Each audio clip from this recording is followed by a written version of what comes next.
I think we can continue to talk about that till the cows come home. There is one fundamental fact that, to my mind, this is the elephant on the table that people are not talking about, which is there is a deep seated form of misogyny in this country. And there's a deep seated racism in this country. And the two really came together in this election.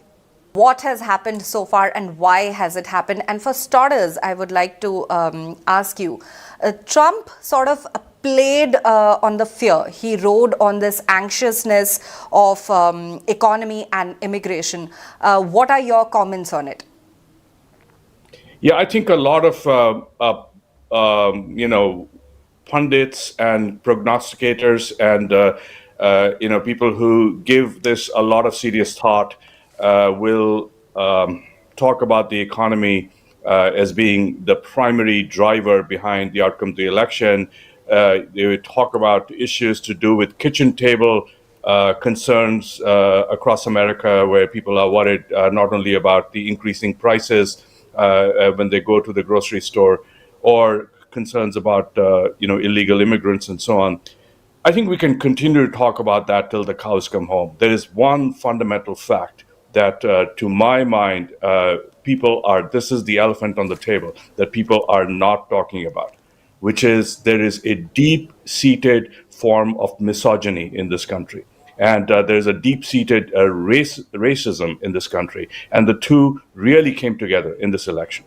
To a large extent, I believe there's obviously an economic factor, but I come back to a fundamental issue, which is I felt that there was a deep-seated antagonism to having a woman as the president of the United States, and particularly a woman of color. And there are communities both in the suburban areas of these cities that would not go for her.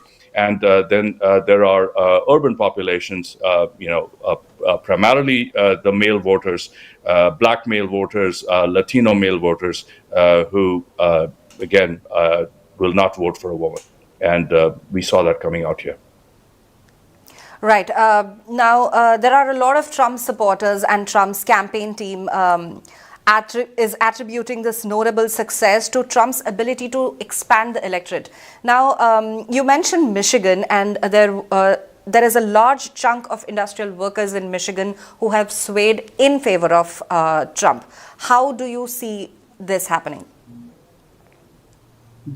I think for a lot of those voters, there is an appeal to a message of strength that he projected.